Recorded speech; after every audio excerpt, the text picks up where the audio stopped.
Excellent. So welcome to our Wikipedia training event. We've talked a little bit about motivation already, but I just want people to reflect on why they're here, and then hopefully we can hear a little bit more about why. There's 3 dimensions to why. So the first one is, what is it you'd like to know from today? What knowledge would you like to have in your head by the end of this 2-hour session? How would you like to feel? Are there any particular things that you're looking to get on with? So it might be confidence. I know lots of people feel a bit intimidated by Wikipedia and its confidence. Other people, it's inspiration. Other people, it's not having the time. So how do you want to feel by the end of this session? And then lastly, what would you like to do once you've got this knowledge and you're in the right place? Other than stuff that we've already talked about, is there any knowledge, any specific knowledge that people are looking to gain today? Besides, I mean, if you could be a bit more specific than learning to edit Wikipedia, I know that's already come up. Are there any other things that you'd like to know?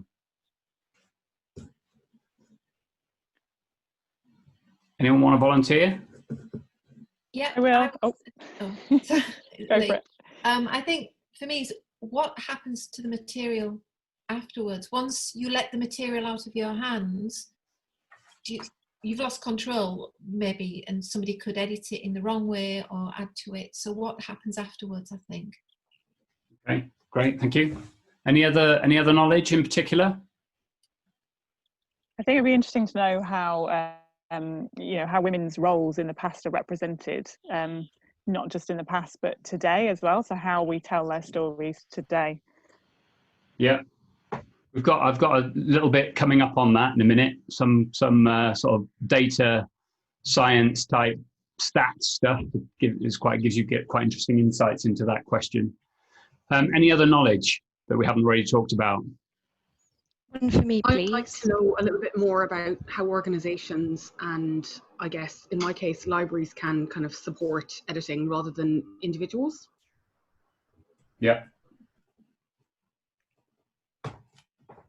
Okay, great. My one, please, would be about plagiarism. When I've done a little bit of a workshop with young people, we were looking at other online sources and then kind of moving the information into Wikipedia. And when there are things like newspaper articles, like where's the line between plagiarism and creating high quality content?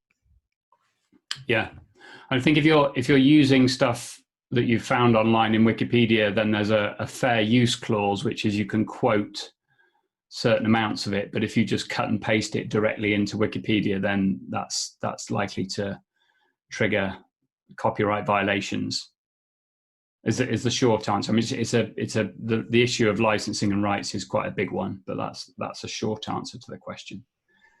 Any other knowledge? I was just gonna say that I know some places have done like Wikipedia editathon type kind of remote volunteering programs, and if there was anything around the logistics of doing that type of thing, because that's something that I think I would be really interested in doing, but I'd obviously want to get it right when I was involving volunteers and other people in it. Yeah, sure. So there are actually training courses that Wikimedia UK runs. So if it's something that you'd like to do as part of your job, there's courses that the Wikimedia UK, which is a charity, organises. So we can talk about that a bit later. Any other? I think we've covered quite a lot of points there. Any other knowledge? What about, let's move on to feelings. What about feelings? How do you feel about Wikipedia? What would you like to feel about Wikipedia by the end of this 2-hour session? Duncan, I think you said it, referred to it earlier. I mean, I have a low level of digital skills, so okay. Really an ability, the need to feel confident in what I'm doing and not to be too fearful of making mistakes. And if I make mistakes, how do I deal with them? Yeah, so I think one of the important principles on Wikipedia is to be bold. So because everything, if you do make a mistake, everything can be undone. So even if you obliterate a page by accident, everything can be undone. So it's very hard to actually completely destroy anything. So I think an important principle is to be bold and try stuff out. There are ways of making it safer and less risky, and I'll talk about some of those, but yeah, confidence. Okay, good. Any other feelings? Okay, and then last one, I think most people have talked about this already. What do you want to do? We've talked about people wanting to organize editathons. We've talked about people wanting to actually start editing. Any other things that you want to do after today that we haven't already talked about? Sorry, can come in again. Yeah. Yeah, I mean, what I hope will come out usefully is, you know, I give talks and I show the films, and having a sort of parallel universe on Wikipedia, what I'm doing, I thought would reinforce some of the messages. In addition, I'm helping an author in America edit books by double checking what he says about the UK. So when I'm doing that, I use Wikipedia, and occasionally I come across mistakes that, if we're not careful, we just repeat the mistakes in the book. Yeah. So it's something. It's a sort of, it would be a useful skill for somebody like me who's editing fact-checking books. Good. Okay. Right. I realized in the first session I asked everyone else to introduce themselves, and I didn't introduce myself. So I just quickly to say, my name is Duncan. I'm a lecturer in computer science at the University of Manchester. I've been an editor of Wikipedia for 18 years, and in the last 6 years or so, I've focused more on campaigning and training other editors. So campaigning for various organizations to put more content into Wikipedia. So I've done some work with the Royal Society to publish portraits. So one thing that you'll notice when you're writing biographies is it's quite difficult to get good pictures of people into Wikipedia. So I've helped them set up a Wikipedian in residence scheme, which is a mechanism that allows you to organizations, employers, particularly galleries, libraries, archives and museums, to partner with Wikipedia and put information online. Whether it's text or images or video. So yeah, that's me. So let's move on to why edit Wikipedia. So why are we editing Wikipedia? I think there's lots of good reasons for editing Wikipedia. It is a wonderful thing. I mean, I'm astounded by it on a daily basis, the size of it and the quality of it. However, it does have some problems, which I'm sure you're all familiar with. It can be very poorly written in places. It is often incomplete. It has various biases that things are left out. It often lacks citations. So sometimes you'll find that a claim is made about something and it's not fact checked. So you can find that bad information can propagate, because if somebody's taken it from a book and put it into Wikipedia, and then you get the sort of circle of things getting propagated. It frequently lacks pictures, as I've said. So when you're writing biographies, one thing you'll frequently find is that there's a lack of pictures, especially of people, especially living people, and there's a lack of good, high quality portraits of people that you might want to write biographies about. And the existing articles are largely neutral. So if you look at controversial subjects like climate change or, the Arab-Israeli conflict, for example, it's fairly neutral. So it is neutral on the stuff that's in there, but there's lots and lots of omission. So there's a big gender bias. There's an interesting article there on gender bias in Wikipedia. We'll come on to that in a minute. And you'll sometimes find that one of the reasons for that is that some women are treated badly on Wikipedia because the majority of editors are male, and that's something that we're trying to change. It's also racially biased. So if you're researching about, for example, Black historians or Black people in history, you'll find that there's a lack of information about them as well. So despite it being a fantastic thing, it has some problems. Another reason for editing Wikipedia is because people are reading it. So this graph here shows, you can look at any set of pages in Wikipedia and see how many page views it's had. So for example, I put in Imperial War Museum, Duxford and Imperial War Museum North, and you can see relatively how many page views they get. So at the moment, the Imperial War Museum page has around 400 views every day on Wikipedia. The Duxford, Imperial War Museum Duxford has about 177, and the Imperial War Museum North is at 79.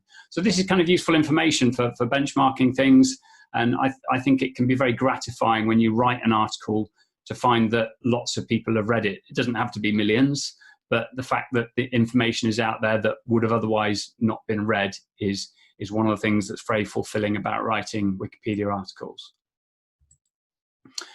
So there's those, focusing specifically on the Imperial War Museum, but there's the wider community of Wikipedia. It was viewed in 2019, Wikipedia was viewed 15 billion times by 1.5 unique devices. So devices means tablets, phones, desktops, laptops. That amounts to 500 million visits per day, or about 6,000 visits per second. To put it another way, every month people spend 60,000 years reading Wikipedia articles, which is a bit of a mind-blowing figure. So if you're interested in that data, there's a link to the source there. And the picture comes from Jason at the National Library of Wales.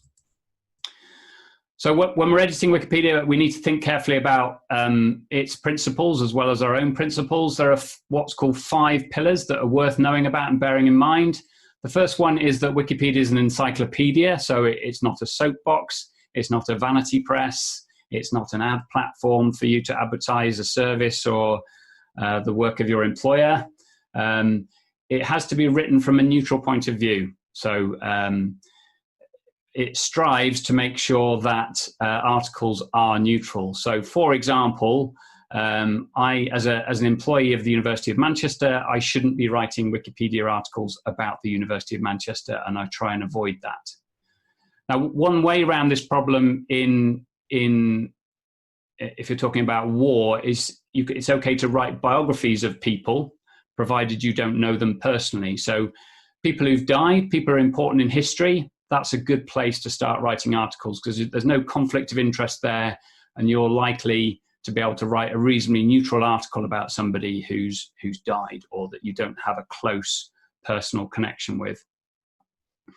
It's obviously free content that anyone can use, edit, and distribute. So I think one of the issues that came up earlier is what happens afterwards. Once you've edited Wikipedia, what happens afterwards? It doesn't become your property, so you can't own it. So there's a certain amount of, you just have to let it go and have faith in the community to look after any information that you put into Wikipedia. An important principle that's come up in is a frequent issue in Wikipedia is that Wikipedia editors should treat each other with respect. And they're actually firming up that policy now in terms of making sure that people are treated fairly on Wikipedia. Because as we know, online forums, whether it's social media or whatever it is, people can treat each other and say horrible things online. And Wikipedia tries to stop that happening where it can. And then the last rule is everyone's favorite rule about Wikipedia is there are no firm rules. And you will find editors out there who delight in the fact that one of the rules of Wikipedia is to effectively ignore all the rules.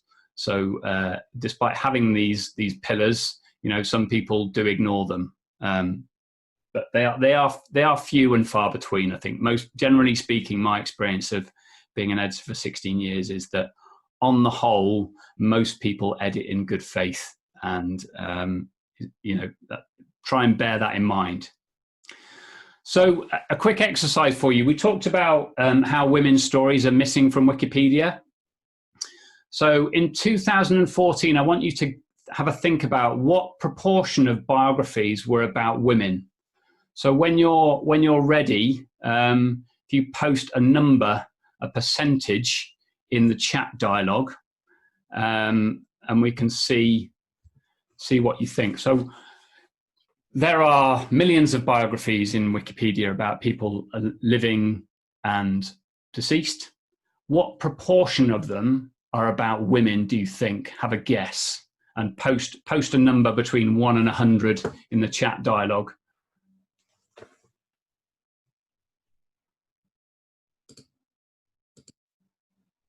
Great, okay.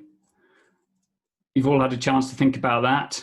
So I'll tell you the answer, so I can get my slides to advance. So in 2014, the proportion of biographies that were about women was 15.53%. You'll notice we give it two significant figures because we can be very, very precise, because one of the good things about Wikipedia is that all the data is available.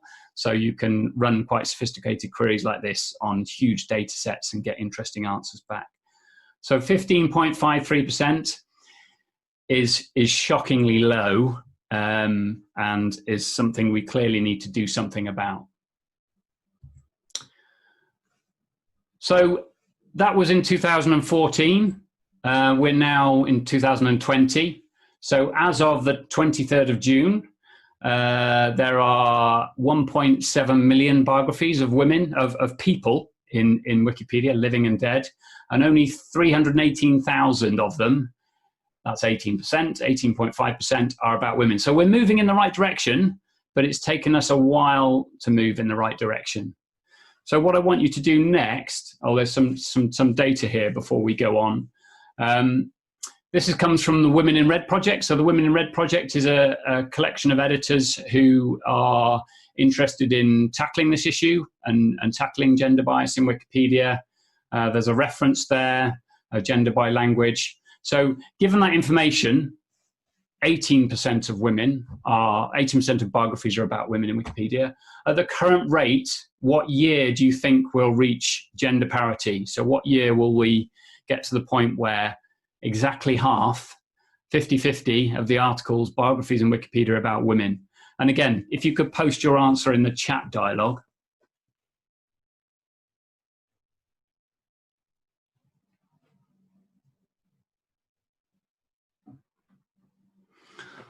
So we were, what did I say, 15% in 2014, and we're now at 18%. Okay, most people have posted stuff. So I'll reveal the answer. The answer is 2080. So if we assume that this linear growth keeps happening at the same rate, then by 2080, then we'll have reached gender parity. So again, this is quite a humbling and I'd say infuriating figure that we're trying to do something about. So the other reasons for editing Wikipedia are it's fun. So as I said, I've been an editor for 16 years, and I've really enjoyed it. It's brought me into contact with people that I wouldn't have otherwise met. But the other reason is you'll learn something. So Andrew was mentioning literacy. So as well as building subject knowledge in your area or your specialism, you'll find by writing articles in Wikipedia, it does actually build your knowledge about that area. It builds a whole range of literacies. So there's data literacy, understanding how to read and write data. There's digital literacy, understanding how Wikipedia works and how information works, how digital tools work. I mean, these are obviously overlapping categories of literacy. So we've got information literacy, understanding where information comes from, how it ends up in Google and how people find it.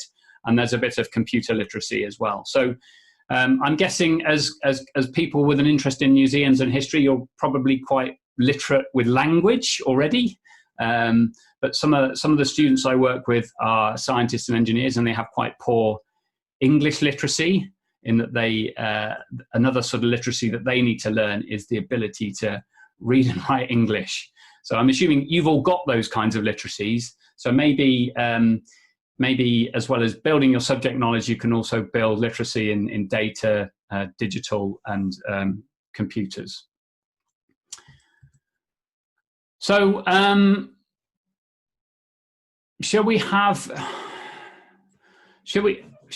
I've come to the end of the session a bit sooner than I wanted, actually. do want to have a general discussion about, for the next 10 minutes. There were 3 issues raised about what happens afterwards, how women's stories are represented, and plagiarism. Does anyone want to dig into those a bit more deeply before we stop for a break? Yes, please. So this is Lee here. Can you hear me? Yeah, yeah. I'm genuinely shocked at those figures. I had no idea. First of all, I didn't know that the majority of editors who are writing for Wikipedia are men. I'd like to know more about why. And the 2020, 18.5% are about women. I honestly didn't know those figures, and I'm shocked because my work is about amplifying women's stories and voices, and so it is. Really. Those figures are a little bit depressing, but I think Wikipedia is a good place to address this just because of its visibility. Mm-hmm. So Sarah and I organised a editathon like this back before COVID. And one of our editors was a woman called Jess Wade, who's been trying to tackle this issue by writing one biography of a woman every day, which she's done for the last 1,000 days, which is an amazing achievement. So she's put 1,000 biographies out there about women. So there are positive stories, and I think putting these numbers out there and making people aware of how bad it is, I think draws attention to the issue, I think. And there is stuff that we can do about it. Why are editors men? I don't know. I guess one thing might be perhaps women are afraid of, a certain kind of women editors who might be afraid of abuse online, and that puts them off editing. That would be one thing. Another theory is that men have more time on their hands because women are busy doing stuff. So, perhaps it's men have more time on their hands. It might be a certain kind of man. So it might be a certain, age demographic. People are more likely to contribute if they're in a certain age demographic. There has been work done on this. It's actually quite hard to get precise data on gender of editors because some people edit with a pseudonym, a pen name, so you can't tell for sure whether they're male or female. But it is a big issue. Now, I couldn't see the chat dialogue because I'm sharing my screen. I couldn't see the chat dialogue. So what numbers did you have for the, what was the sort of range of numbers that you had for percentage about women? What did we have? 30 because I know 30. women are underrepresented in lots of other spheres. I just thought with Wikipedia, because it's so freely available and editable, I just thought it wouldn't be as depressing as you've made out. So I thought a third. So one battle that you have when you write articles in Wikipedia is that you need to establish notability, right? So when you're writing an article about somebody, you need to make sure that they're worthy of an article, because if they're not, or you can't establish that, it might get deleted. So one problem that Jessica Wade has come across in editing biographies of scientists is that one way you establish notability of scientists and engineers is by prizes. So if somebody's won a prize, you can say, look, this person is important, they've won a prize. But then if you look at the way prizes are awarded in science, like, Nobel Prize, for example, again, depressingly male, depressingly old white men. So there's a battle there. So I think that's another reason. I mean, does anyone have any thoughts on why aren't there more women editors? I've put some theories out there. I was just going to say, for my age, I'm 27. I had to think about that then. Hold on. I'm 27, and I was the kind of last generation that didn't grow up on the internet. So I remember our school getting our first set of computers and the excitement, and I remember having our first home computer. And I went to university in 2010, and on my course, I did history, there were lots of guys that did edit Wikipedia pages. And it was largely because they had grown up being kind of socialized that computer tech was for boys and it wasn't for girls. And that seems crazy because I don't think of myself as being of a generation with that kind of bias there, but it existed. Yeah. And I think that still exists in just kind of generic views of tech in any way, shape or form, even down to the level of sitting on your computer at home and adding a photo in of someone. That is still kind of seen as being a tech, Thing. and that is still, in my opinion, a kind of gendered activity. And I think that I don't know what the age demographic splits are for Wikipedia editors, but I would imagine that if it is my generation and slightly older, they would have grown up in a similar view that, we still were split by gender on who did what kind of activities at school. So I think that might have played a role in that perception. Yeah, I mean, you mentioned the tech thing. I think, you can view Wikipedia as a game. So it's a game that you play in a way. And lots of boys have obviously grown up playing computer games, sometimes to unhealthy, an unhealthy amount. And maybe for them, Wikipedia and working in a digital world is just an extension of gaming for them. I've come across some nasty editors that do treat it like a game, and that can be a bit annoying. But like I say, generally people are on the whole nice, but you do a big challenge you have when writing about women is establishing notability, because one of the reasons I did work with the Royal Society was because the notability was trivial to establish. So if somebody gets elected as a fellow of the Royal Society, there's no argument about whether they're notable. So I can say, look, this woman is notable, just, don't even go there, kind of thing. But if you're picking less notable women, you might find you've got more of a battle on your hands. So, but it's something that as a community, we definitely want to help people to do. And it's something we'll look at in the session this afternoon. Any other issues on, had people heard of the Wikipedian in Residence scheme? Does that ring any bells with anyone? No. No. Okay. So it might be worth saying a little bit about that, because it probably fits quite well with what you're doing in the museum space. So a Wikipedian in Residence is somebody who's employed to write articles about, it's typically stuff in galleries, libraries, archives, and museums, what's called the GLAM initiative. And in doing so, you can obviously say, well, if that person's working for the Imperial War Museum, then they've got a conflict of interest writing about the Imperial War Museum. So what the Wikipedian in Residence scheme does is allows you, a bit like being an artist in residence, you're on loan to the museum for a while, and you help them as an organization understand how Wikipedia works and how you can bring content into it.